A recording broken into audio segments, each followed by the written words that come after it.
Hello everybody, welcome to another episode of Find Your Model Health, the official podcast for those looking to optimize their long-term health and weight goals and understand how their body really works. I am your host, I am Shemaine Laney. I'm a fitness and nutrition expert, certified iridologist, nutritional therapist, and many other things. I am very happy to have you back with me for another episode. And it's been a while since I've done a solo episode. I've been busy doing lots of interviews and having chats with specialists over the last few months that I'm excited to just touch on a topic that I know is dear to many people's hearts, and I get lots of questions about it. So we're going to look at thyroid health today. But before I go on, I must remind you that the information in these podcast episodes should not be taken as medical advice and for informational purposes only. Please consult your health practitioner before making any lifestyle changes. Okay, so we're going to look at some factors that influence thyroid health and decrease thyroid hormones. So let's go. Let's start with the basics. What are your thyroid hormones? Well, your thyroid gland produces and secretes thyroid hormones, which are T3, which is triiodothyronine, and T4, thyroxine. So T3 contains 3 iodine atoms and is created from the conversion of T4. To convert T4, you send out TSH, or thyroid stimulating hormone, and that helps with the conversion of T4 to be activated. So T4 is synthesized from the amino acid tyrosine found in thyroglobulin, which is a protein created in the thyroid, and it contains 4 iodine atoms. So I know immediately many of you were saying, oh, this explains why iodine is so important to thyroid health. Yes, it does, but let's go on. So lack of T3 early in human development can be attributed to many health issues, but it has been shown to stunt growth. So T3 is very important in also increasing energy production, which is where people will say, well, I have a slower thyroid, my metabolism is slower. This really comes down to which came first, the chicken or the egg, slow metabolism or slow thyroid. There is an argument on both sides of that. I would personally say it's slower cellular metabolism that then influences the thyroid. But like I said, there's arguments for both sides. So T3, not only is it very important for helping you grow and for metabolism, it's essential for optimal breathing, heart rate, cognitive performance, your mood, obviously your body weight, because that's intricately entwined in not just your metabolism, but your cognitive performance plays a big part in body weight. Muscle strength and performance, your menstrual cycle is influenced by thyroid hormones. Your body temperature, again, back to that metabolism, is influenced by thyroid hormone, which is where people who constantly feel cold or very sensitive to changes in temperature, we might look at the thyroid and say, well, your thyroid may be running a bit slower. And again, that loops back around to cellular metabolism. Your thyroid hormone directly influences cholesterol levels, your digestion and intestinal flow, and as many of us know, hair growth, nails, skin, all that good stuff. So thyroid is a key player in optimal health, which is what we talk about in this podcast. But if you do notice any of these symptoms that are alarming or excessive and you suspect you have a thyroid disorder, I do recommend that you seek medical advice and at least get some testing done. Excuse me. Most thyroid conditions can be treated successfully if diagnosed or recognized on time. And you don't always have to go on medication either. There are definitely very successful natural approaches to improving thyroid health. So let's look at some hypothyroidism symptoms, and then I do want to look at hyperthyroidism as well, because it generally gets overlooked. It's not as common as having a slower thyroid, but there are many people that experience fast thyroid. So first, hypothyroid symptoms, which is insufficient T3 or T4, but generally it's that conversion of free or active T3 is not happening.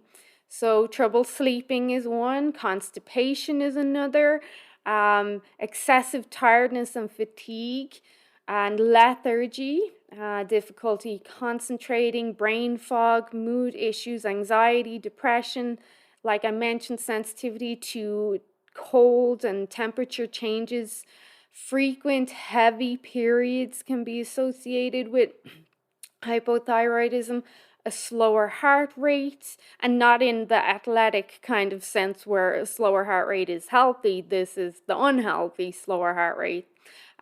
Weight gain or inability to lose weight, then dry, unhealthy skin, brittle nails, hair loss would be a big symptom, and that comes back to why I mentioned in the beginning that malnutrition and metabolism aspect of things. So what are the symptoms of hyperthyroidism though? As much as many people would say, oh, I'd love a hyperthyroid because they would attribute that to a faster metabolism and weight loss, it's not like that at all. So with hypothyroidism, you can have a faster heart rate, which can be detrimental, of course. Sweating or sensitivity to temperatures, constant hot flashes and flushes. Hair loss again can be attributed to hyperthyroidism because the body is just burning through all of your nutrients and minerals that it's not actually getting to the hair follicles.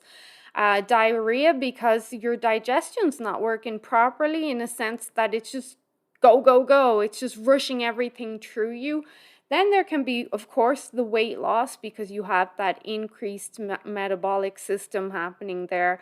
And then people can have missed or very light menstrual periods, or periods full stop. Okay, so the hypothalamus pituitary thyroid axis is something that people are not very aware of. So now we've looked at the symptoms. Let's look at this HPT axis, or some people will just shorten it to HPA axis, which is the hypothalamus pituitary axis. But so the hypothalamus, the pituitary, and the thyroid gland, they control thyroid hormone levels. Thyrotropin releasing hormone, or TRH, made in the hypothalamus binds to the receptors in the pituitary, causing it to release your TSH, which then stimulates T4 production. So TSH is a hormone that's released. It's a signaling hormone that's released from your pituitary gland, not your thyroid gland. And it sends a signal that thyroid stimulating hormone wants you to produce more T4, but that's as far as that goes. That doesn't necessarily mean that that T4 is going to be active or convert to T3. So if there's too little of thyroid hormones in your bloodstream, the hypothalamus signals the pituitary gland to produce TSH for the thyroid gland to release more T4 and T3.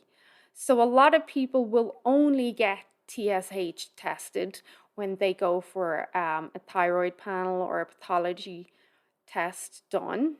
And this, hopefully, I'll repeat it again, helps you understand what TSH is. So if there is too little of the thyroid hormones in your bloodstream, so you got your bloods taken, and you have low levels of thyroid hormone in your bloodstream, The hypothalamus signals the pituitary gland to produce TSH for the thyroid to hopefully then release enough T4 and then T3. So when you get tested, that pathology test, that blood test is picking up low levels of TSH because your pituitary gland is not picking up enough levels of thyroid hormones in your bloodstream. But that's as far as that goes. That doesn't always mean that you have a thyroid issue. So I want people to understand that TSH is just a hormone released from the pituitary gland. It's not released from the thyroid gland. So then once there is enough of the T3 and the T4, the hypothalamus is then signaled to stop the release of TRH, and then that cascades down into the thyroid gland. So high free T4 and free T3 levels signal the pituitary gland to adjust its TSH and TRH levels. Again, TRH is made in the hypothalamus, and that's thyrotropin releasing hormone. I understand some of this kind of might be above your head, but I hope you're going to at least grasp what I'm saying around the TSH, T3, and T4. So you also have two other hormones, and I'm just going to touch on them a little bit. So one is somatostatin, and the other is dopamine, and they're released from the hypothalamus, which also can influence TSH level, which then, of course, will influence thyroid hormones as well. Okay. So I mentioned that we need to convert T4 into its active T3 form. Like active T3 is what we want for optimal thyroid health. So both T3 and T4 are produced in the thyroid gland, although T3 is much more potent or effective than T4 when it's actually produced in the correct levels. In the blood, T4 levels around 45-fold higher than T3. So we do have higher levels, but that doesn't mean it's effective. Most T3 is produced by removing iodine from T4 in a process that requires selenium. So here we go, another molecule that you've probably recognized me talk about or being mentioned around thyroid health. So we've got iodine is important, and now we have selenium is important for removing iodine to bring our thyroid hormone into its active form. So the total activity of T3 thyroid hormone in the body depends on these enzymes that convert T4 to T3, which are found outside of the thyroid, in the liver, in the kidney. Very important to take care of your liver and kidney, within the brain cells, the pituitary, and brown fat tissue. Very important to make sure you're converting white fat tissue to brown fat tissue, or creating brown fat tissue as much as you can. And then we also have other areas where we can generate reverse T3 in the placenta, the brain, the skin. Reverse T3 is something we don't want. So let's just think of malnutrition and stress there, really. So we've got then another protein that's very important. And these are carrier proteins which bind to most thyroid hormones, leaving then only a small fraction available for your thyroid or your body to use. So these would be thyroxine binding globulin, which is TBG, albumin, and then thyroid binding prealbumin. So thyroxine binding globulin, this is made in the liver. 99% of T4 is bound, and about 0.3% is free, which is not a lot. 99.7% of T3 is bound, and 0.3% of T3 is free. So we want to make sure that our liver is optimal, so that we're optimizing these free levels so that they can be used throughout the body and to make sure our thyroid is healthy.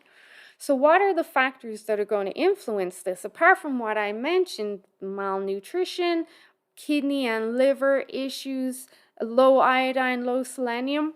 We have a couple of other things that are going to influence thyroid function that people don't consider. One I've been speaking of lately is the digestive tract and bile and gallbladder, which is a big one. So, altered gut bacteria or digestive issues. We use our bacteria to help thyroid hormones function, but also thyroid hormones get converted in the liver and then excreted into the gut as part of the bile system. So in the stomach, the thyroid hormones are absorbed and reabsorbed. So digestive problems reduce the levels of thyroid hormones that are available for reabsorption. So not only your microbiome, your gut health, your gallbladder, your bile, your stomach acid levels, these all greatly influence the available thyroid hormone that you have to be utilized in the body. Then stress is a big one, probably the biggest one, because stress is going to influence your stomach acid and your gallbladder and your bile and your microbiome. So stress is probably number one. Stress is also going to influence nutrition or malnutrition. Like your nutritional choices are influenced by stress. We all know this. When we're very stressed, the chances of making good nutrition choices, they go out the window. So stress can both reduce and increase thyroid hormones based on like many levels. Acute stressors reduce TSH and thereby T4 and therefore conversion. So stress is one of these topics that is just non-stop lately. Like we go on about stress like broken records, but the truth is that's our reality now. We all live in very stressed states, whether or not it's from family life, kids, work, relationship issues, financial issues.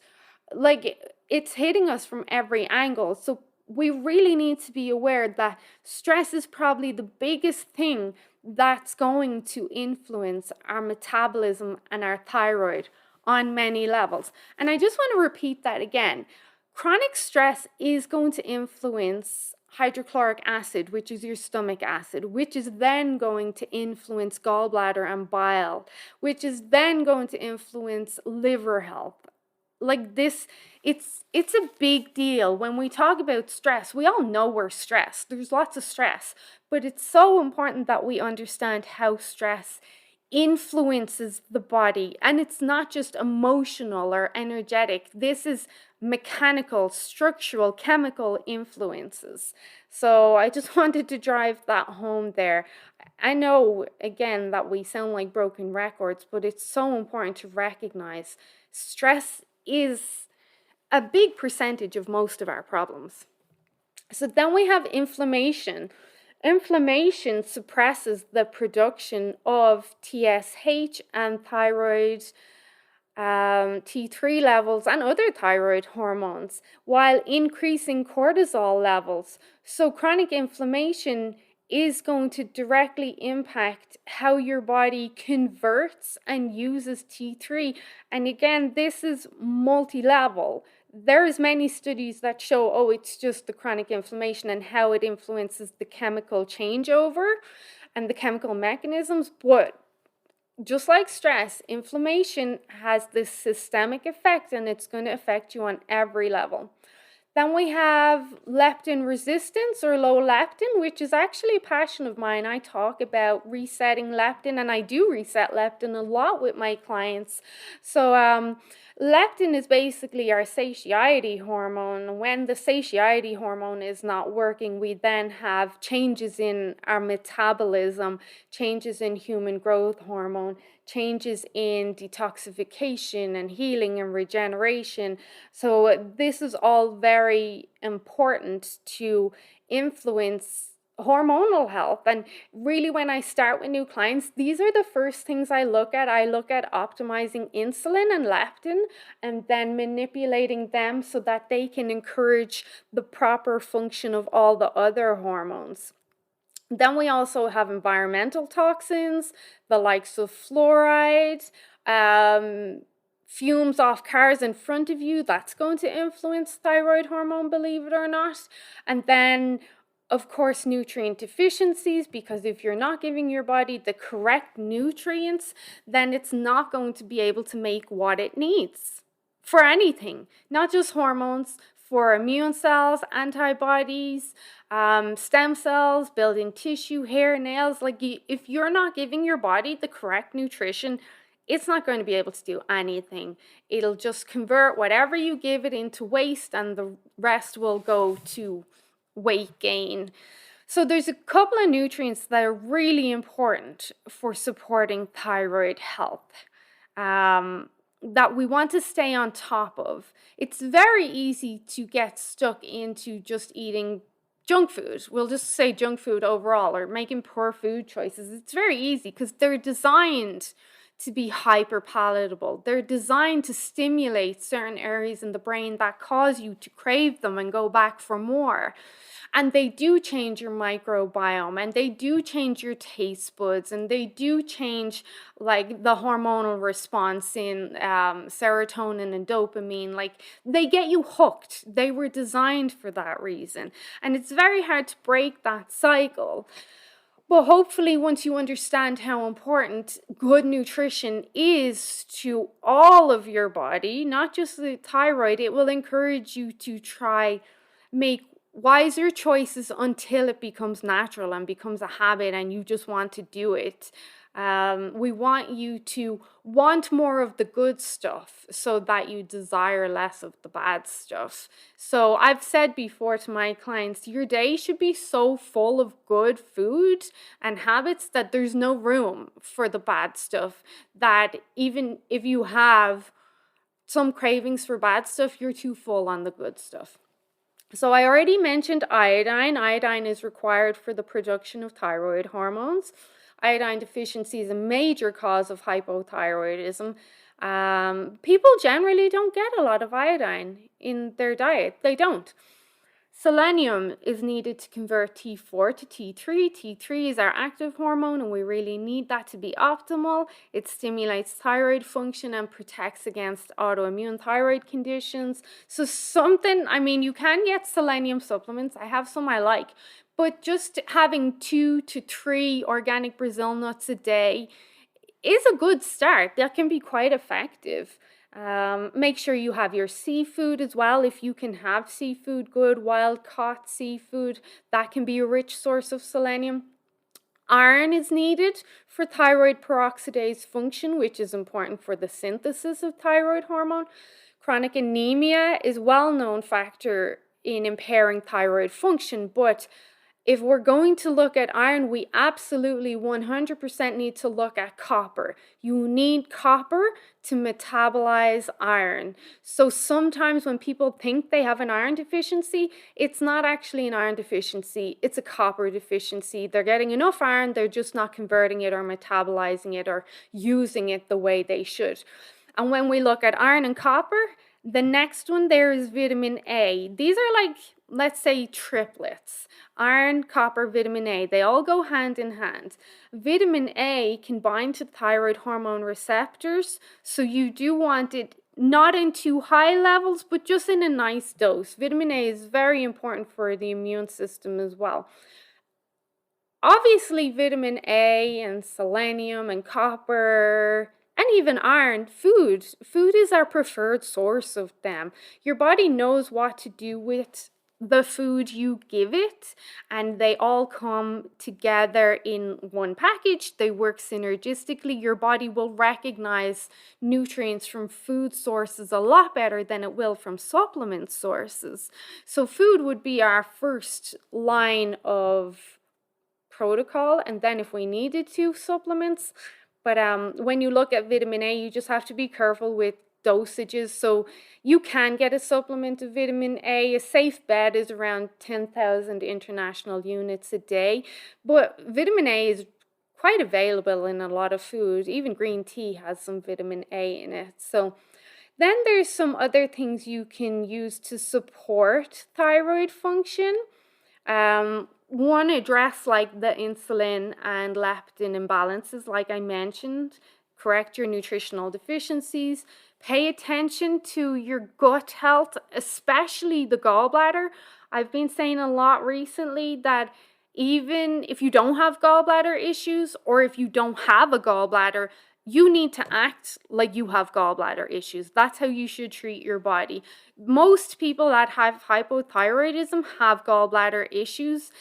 Most people that have gallbladder issues have thyroid issues, but they don't get a diagnosis till years down the line. So a gallbladder issue can be an early warning sign that there are thyroid issues there too. So make sure that you're taking care of your gut, and especially your gallbladder and then your liver. Address any inflammation that's there. Pay attention to your stress. I don't want to say reduce stress. I mean, I'd love you to reduce stress, but that's really easier said than done. Just pay attention to it, manage it where you can, take breaks, take me time, do some self-care. Do your best to try and manage your stress. And if you can remove some stressors out of your life, do that. Say no to people. No, I don't want to do that. No, I don't want to go to dinner. I just want to stay at home and watch a movie by myself. No, I don't want to stay up late. I want to go to bed. Like, say no. It's not mean or selfish to say no. And then pay attention to those environmental toxins as well. Get organic where you can. Be aware of what kind of smells are around you, fumes.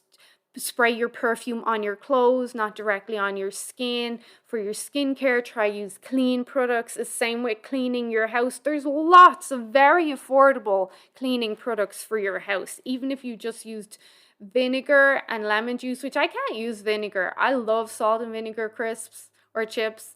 And when I smell anyone clean with vinegar, it just makes me crave them. So you can do it if you want. I can't do it. Lemon juice is good. Essential oils. I love 7th Generation. They have a great line and it's very affordable for house cleaning products. And then for skincare, like there's loads of options. I do use Beauty Counter. I use Green Butterfly Co., which is an Airdrie based company. I use Organics as well. They're out of Invermere in BC. There's lots and lots of options. And even financially, if you didn't want to spend money on company-made skincare, extra virgin olive oil is an amazing moisturizer. Coconut oil is very good for keeping the skin hydrated. Like there's stuff you can do. You don't have to buy expensive stuff. You could make your own. So I hope you found this helpful. And I really just wanted to highlight the influences on thyroid health and what can make it good and what can make it bad. Please take notes. Use the information that you're given. Take action. Please share with anyone you feel might benefit from this information too. And if you haven't subscribed or liked my podcast already, please do. And if you feel I deserve it, a review would be very much appreciated. Reviews really help podcasts reach more people and they help businesses, of course. A review can go a very long way and it's always very much appreciated by not just me, but all business owners. Okay, everyone, I hope you enjoyed this. If you've any questions, send them to me. You can reach me through Instagram or Facebook or comment on whichever platform you're listening to. I should get notification, or you can email me through my website, shamainsmodelhealth.com. There's a contact me button at the top there. Otherwise, enjoy the rest of your day. Get some sunshine and fresh air while you still can, and I'll chat to you guys real soon. Bye-bye.